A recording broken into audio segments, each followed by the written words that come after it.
नमस्कार दोस्तों, आत्मयोगी भवा की इस कड़ी में पीएमसी हिंदी आप सभी का हार्दिक अभिनंदन करता है।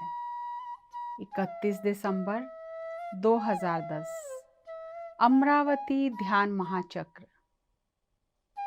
आज का विषय है जैसा मन होता है वैसा ही जीवन होता है। इस ध्यान महाचक्र में पत्री जी ने जिन विषयों पर प्रकाश डाला उसमें पहला विषय है, जब हम ध्यान करते हैं तो ही दूसरों के साथ मिलजुल कर रह सकते हैं। दूसरा विषय, जहाँ ध्यान नहीं वहाँ ज्ञान नहीं। तीसरा विषय, भावनाओं में बहना नहीं है। चौथा विषय, जीसस का संदेश शाकाहार और करुणा है। पांचवा विषय, सामान्य व्यवहारिक ज्ञान ही बुद्धिमता है। छठा विषय, भज गोविंदम ध्यान के बारे में है। सातवां विषय, दूसरों के निजी मामले में हस्तक्षेप ना करें। आठवां विषय, विनम्रता विद्या से आती है। नौवां विषय, हमें खुद के ऊपर विश्वास रखना है। 10वां विषय, जैसा मन वैसा ही जीवन है।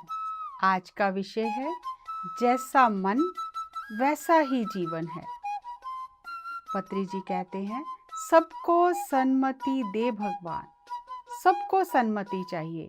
सन्मति कहाँ से आएगी? ज्ञान ही सन्मति है। सब लोगों के पास दुर्मति है, सन्मति नहीं है, इसलिए सब लोग रो रहे हैं।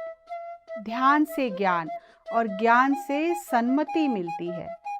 अष्टावक्र गीता में कहा गया है, मुक्ताभिमानी मुक्तो ही बद्धो बद्धाभिमान्यपि किम वेदन्तीह सत्यम या मतिः सा गतिर्भवेत्। या मति सा गतिर्भवेत्। जैसी मति होती है वैसी ही गति होती है। सूत्र बहुत सीधा है। सन्मति होने से सद्गति होती है, दुर्मति होने से दुर्गति होती है। इसलिए महात्मा गांधी जी ने सबके लिए सन्मति मांगी है। उन्होंने देखा हिंदू, मुसलमान, अंग्रेज भारत के लिए लड़ रहे हैं, किसी के पास सन्मति नहीं है। सास बहू को तकलीफ दे रही है, घर में, देश में सब लोग झगड़ा कर रहे हैं। सब लोग झगड़ा ना करें, इसके लिए सन्मति मांगी है। ये प्रार्थना अच्छी है। सन्मति महान शब्द है। सन्मति मणि है। अष्टावक्र गीता में कहा गया है, या मतिः सा गतिर्भवेत्। मति हमारा वर्तमान है, गति हमारा भविष्य है। ये अत्यंत महत्वपूर्ण समीकरण है। दुर्मति से दुर्गति होती है, सद्मति से सद्गति होती है। हे भगवान, सबको सन्मति दे। अंग्रेज भारत पर राज कर रहे हैं, सन्मति नहीं है। भगवान से प्रार्थना में हम सन्मति मांगते हैं। साधना में हम अपने अंदर से सन्मति लेकर आते हैं। ध्यान साधना से सन्मति मिलती है और सन्मति से ही सद्गति होती है। बचपन में हमें एक ही बात सिखाई गई है, प्रार्थना प्रार्थना प्रार्थना। मंदिर, मस्जिद, चर्च में एक ही बात सिखाई गई, प्रार्थना।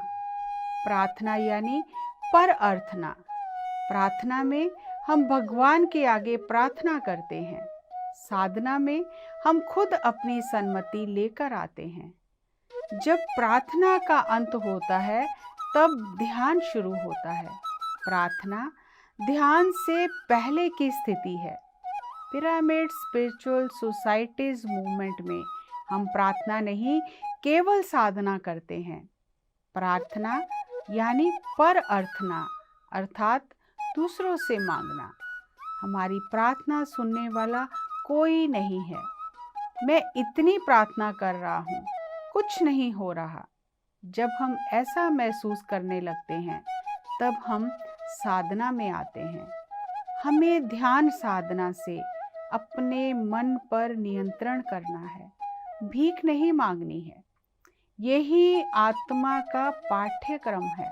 तत्पश्चात निर्गुण स्थिति में जीना है। आत्म जागृति, आत्म शक्ति में, सत्य में जीना है।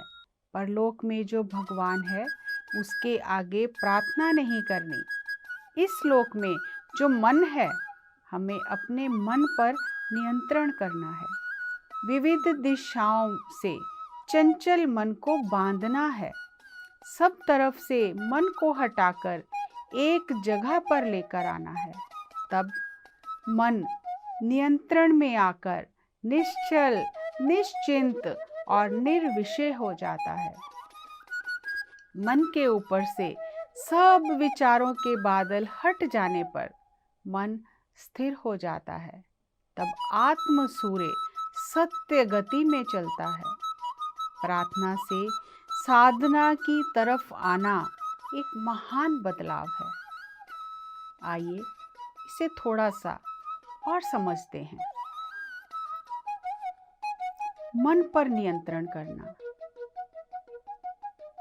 मन की ऊर्जा को सब दिशाओं में से हटाकर एक तरफ लेकर आना। मन पर कैसे नियंत्रण करेंगे? मन पर नियंत्रण करने के लिए हमें अपनी ज्ञानेंद्रियों पर नियंत्रण करना है। हमें अपनी ज्ञानेंद्रियों का स्वामी बनना है, क्योंकि मन के पास जो भी जाता है वो ज्ञान इंद्रियों के माध्यम से जाता है। हमारी ज्ञान इंद्रियां इस संसार से जो देखती हैं, जो सुनती हैं, वही हमारे मन के अंदर जाता है। हम ज्ञान इंद्रियों के माध्यम से जो भी अनुभव इस संसार के ग्रहण करते हैं, वो सभी अनुभव हमारे मन के अंदर इकट्ठे होते रहते हैं। हम बहुत भाग लिए, बहुत दौड़ लिए, बहुत प्रकृति को नुकसान पहुंचा दिया, जीव जंतुओं को बहुत दुख दर्द दे दिया। अब रुकना है, ठहरना है, सोचना है, मैंने ये मनुष्य जीवन किस लिए धारण किया है? मेरे जीवन का उद्देश्य क्या है? मैं धरती पर क्या करने आया हूँ? मेरे अंदर जो इतनी शक्तियाँ हैं, उनका मैंने उपयोग कैसे करना है? तो प्रकृति ने हमें संदेश दिया, लॉकडाउन, आराम से बैठ जाओ, कहीं भागने की जरूरत नहीं।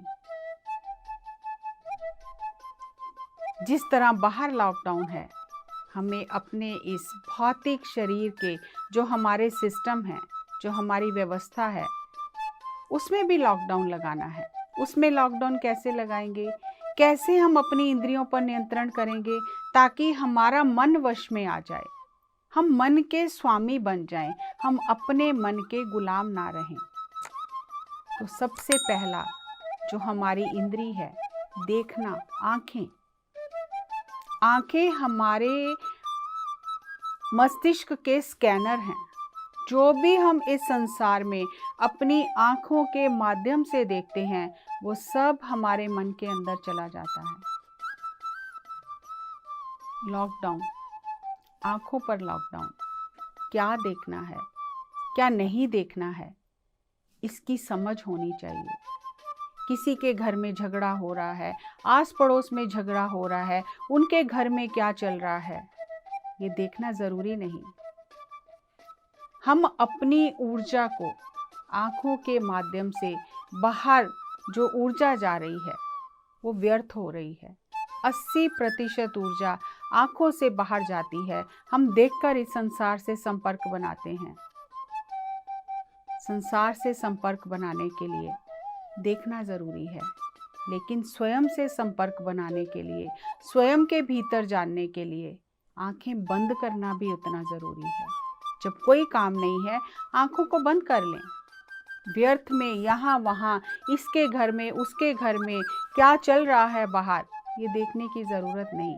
हम अपनी ऊर्जा को व्यर्थ ना गंवाएं। सींग, हमने सुना है, देखा है, गांधी जी के 3 बंदर। बुरा देखना नहीं, बुरा सुनना नहीं, बुरा बोलना नहीं, लेकिन पिरामिड स्पिरिचुअल सोसाइटी के 4 बंदर हैं। बुरा सोचना भी नहीं।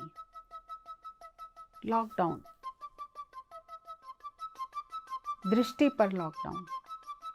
जो देखना है वही देखना है, क्योंकि ये आंखें सारी सूचना मन के अंदर लेकर जा रही हैं, और अगर हम जो नहीं देखना वो देख रहे हैं, वो हमारे अंदर जा रहा है, तो उससे हमारा मन विचलित होगा, संसार की ओर भागेगा। तो हमें क्या देखना है उसकी समझ होनी चाहिए। जो नहीं देखना वो नहीं देखना। दूसरा, लिसनिंग, सुनना। क्या सुनना है, क्या नहीं सुनना है। किसी की बुराई सुनना, नकारात्मक बातें सुनना, किसी के घर में झगड़ा हुआ उसके बारे में जानना, उसके बारे में सुनना, ये गलत है। इससे हमारे अंदर कचरा जा रहा है, गंदगी जा रही है, हमारा मन प्रदूषित हो रहा है, हमारी इंद्रियां प्रदूषित हो रही हैं, और जब हम ध्यान करेंगे तो हमें इसकी सफाई करने में ही बहुत समय लग जाएगा। जब यहाँ से अंदर कुछ जा रहा है, वहीं पर फिल्टर लगाना है, वहीं से समझकर सोचकर उसको अंदर जाने देना है, तो हमें ध्यान में जाना बहुत सुविधाजनक हो जाएगा। लॉकडाउन, सुनने पर लॉकडाउन। जो नहीं सुनना वो नहीं सुनना, जो सुनना है वही सुनना है।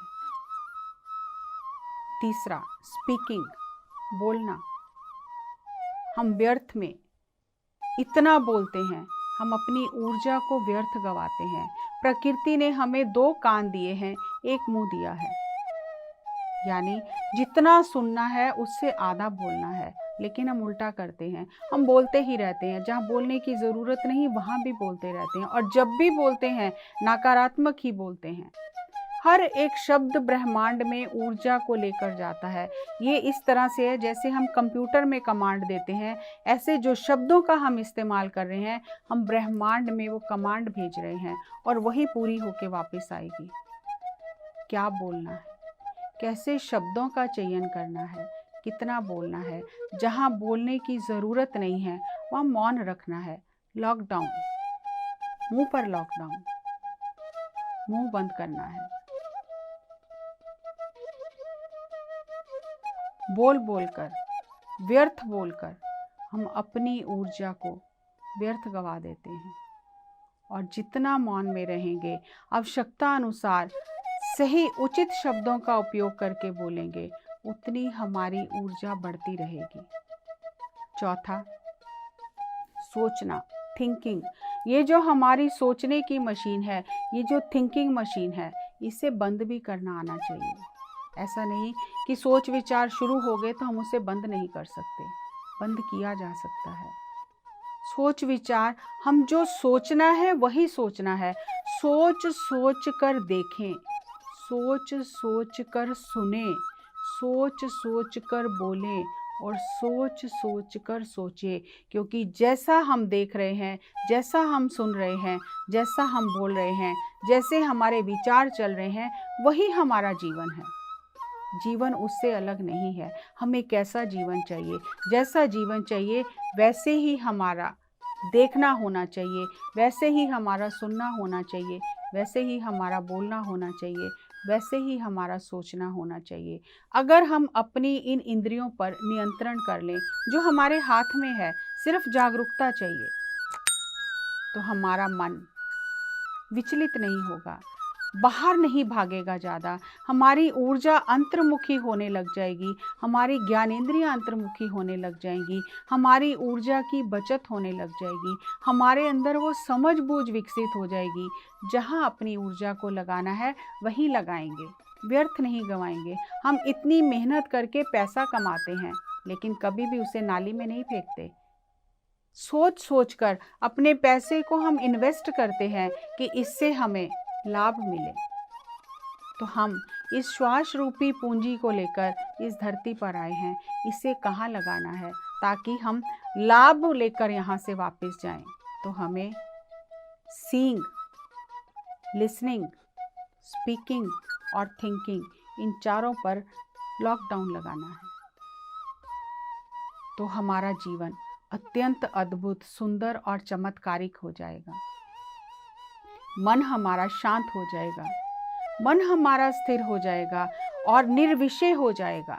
जब हम ध्यान में बैठेंगे हम तुरंत ही ध्यान में चले जाएंगे, क्योंकि हमने अपने अंदर वो सब अनर्गल बातें, व्यर्थ सोच, व्यर्थ शब्द जाने ही नहीं दिए।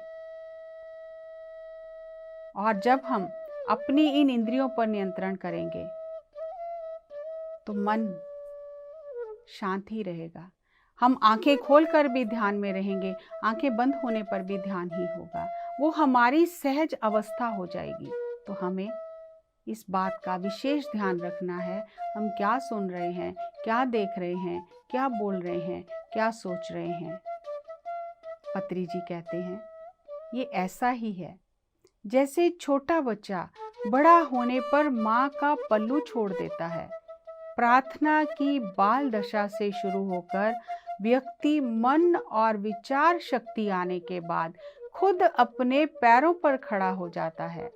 यही ध्यान साधना है। जैसे हर छोटा बच्चा बड़ा हो जाता है, ऐसे ही हम प्रार्थना की अवस्था से ध्यान में आ जाते हैं।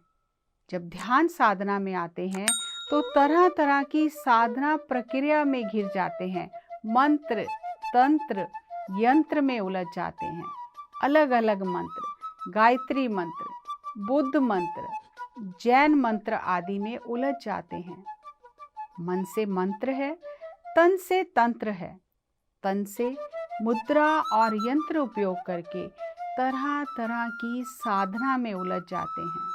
ये मंत्र, तंत्र, यंत्र सब छोड़कर श्वास के ऊपर आना ही सर्वोत्तम साधना है।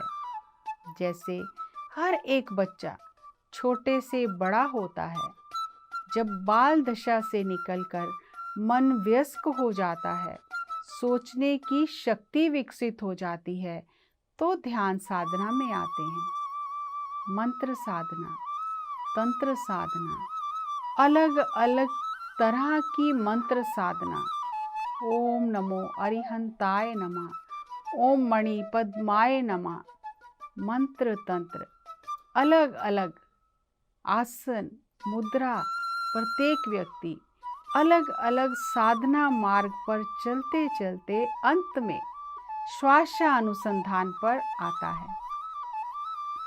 साधना करके, मंत्र करके, तंत्र करके, यंत्र करके, मंत्र रहित, तंत्र रहित, यंत्र रहित आनापानासति ध्यान में आना ही प्रकाष्ठा है। इसी प्रकार हर प्रार्थना करने वाला मंत्र, तंत्र, यंत्र करके आखिर में मंत्र, तंत्र, यंत्र रहित श्वासानुसंधान पर आ जाता है। इसके बाद बाकी सभी साधना क्रम का अंत हो जाता है। श्वास के ऊपर आना ही पराकाष्ठा है। जब साधना क्रम पता चल गया तब घंटों घंटों ध्यान साधना शुरू हो जाती है। इसके बाद सब साधना क्रम का अंत हो जाता है। आत्मज्ञान यानी मैं शरीर नहीं आत्मा हूँ। आत्मज्ञान अर्थात अनेक लोक हैं, ये जानना ही आत्मज्ञान है। सत्यलोक, जनालोक, तपोलोक, भूलोक, सुवरलोक, स्वर्गलोक, तत्पश्चात कारण लोक, महाकारण लोक को जानना। मैं शरीर हूँ, यही अज्ञान है। अमेरिका में सौम्या नाम से एक पिरामिड मास्टर हैं। महाअवतार बाबा जी ने ध्यान में उसे संदेश दिया कि पत्री जी को संदेश दो कि इस ध्यान महाचक्र में कुछ लोगों के साथ अखंड ध्यान शुरू करना है। उन्होंने मुझे फोन पर ये बात बताई। इस ध्यान महाचक्र में हमने अखंड ध्यान शुरू किया है। ध्यान महाचक्र में लोग 20-30 घंटे लगातार अखंड ध्यान कर रहे हैं। निरंतर 11 दिन अखंड ध्यान हो रहा है। हमारा ध्यान महाचक्र प्रपंच में जंतु जगत के लिए कितना महत्वपूर्ण है। पिरामिड स्पिरिचुअल सोसाइटी जंतु साम्राज्य की सुरक्षा के लिए है।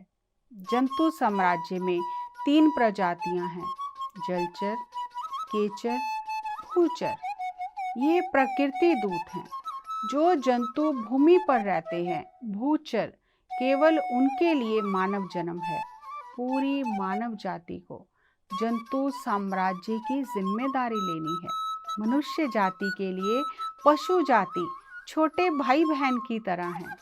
जब एक गाय, कुत्ता या बिल्ली को हम पालन पोषण करते हैं तो उसका अगला जन्म मनुष्य योनि में होता है।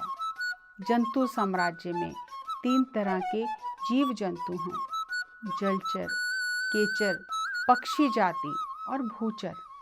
हवा में उड़ने वाले परिंदे और पानी में रहने वाले जंतु मानव जन्म नहीं लेते।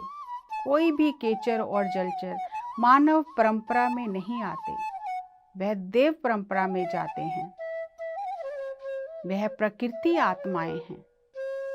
जंतु को पालतू बनाकर उसके साथ मित्रता करके उसकी रक्षा करना और उसको मानव जन्म में लेकर आना हमारी जिम्मेदारी है। इस प्रकृति में अनेक विचित्र ज्ञान है। मानव कितने जन्म लेता है, कितने लोक हैं, कितने लोक से आया है, ये जलचर, भूचर, केचर कहाँ जाते हैं, इन सब को जानना, अनुभव करना ही आत्मविज्ञान है। 7 लोक हैं क्या? पहले आत्मा को ज्ञान चाहिए, फिर विज्ञान चाहिए। आत्मज्ञान, विज्ञान होने के बाद प्रज्ञान यानी प्रचंड ज्ञान होता है। लोक कल्याण के लिए जो काम करते हैं वो प्रचंड ज्ञान की स्थिति में हैं। वे आत्मज्ञानी और आत्मविज्ञानी लोक कल्याण और जीव जंतु के कल्याण के लिए काम करते हैं। वे मैं और मेरा जानकर उसको मिटाकर दूसरों के लिए कष्ट कर रहे हैं। वही प्रज्ञान है। आत्मज्ञान शुरुआत है, आत्मविज्ञान मध्य स्थिति है और प्रचंड ज्ञान अंतिम स्थिति है। पिरामिड स्पिरिचुअल सोसाइटीज मूवमेंट के मास्टर अज्ञान से ज्ञान, ज्ञान से विज्ञान, विज्ञान से प्रज्ञान की तरफ सबको लेकर जा रहे हैं। पहले सबको ज्ञान चाहिए, मैं शरीर नहीं आत्मा हूँ। फिर आत्मज्ञान यानी सूक्ष्म शरीर, सूक्ष्म लोक, जन्म परंपरा, कर्म परंपरा, ये सब जानना आत्मविज्ञान है। सबके लिए मेहनत करना, सबकी सहायता करना, ये प्रज्ञान है। पिरामिड मास्टर उन्नत आत्मज्ञानी, आत्मविज्ञानी और प्रज्ञानी हैं। एक समय में योगी हिमालय में रहते थे, अब आंध्र प्रदेश में उतने ध्यानी और योगी हैं। अगर ध्यान नहीं होता तो ये सब कैसे संभव होता? जैसा हमारा मन है वैसा ही हमारा जीवन है। पत्री जी द्वारा बताए गए इस दिव्य ज्ञान को अपने जीवन में उतारकर हम अपने जीवन को अत्यंत ही सुंदर, सुखद, सहज और आनंददायक बना सकते हैं। ये जीवन जीने के सूत्र हैं, जीवन जीने का ये विधान है जो हमें अपने संदेश के माध्यम से पत्री जी ने दिया है। दोस्तों, हम इसके आगे 2011 ध्यान महाचक्र जो विशाखापट्टनम में हुआ, उसमें पत्री जी ने क्या क्या संदेश दिए, अगली कड़ी में आप सबके साथ साझा करेंगे। तब तक नमस्कार। PMC चैनल देखते रहिए। धन्यवाद।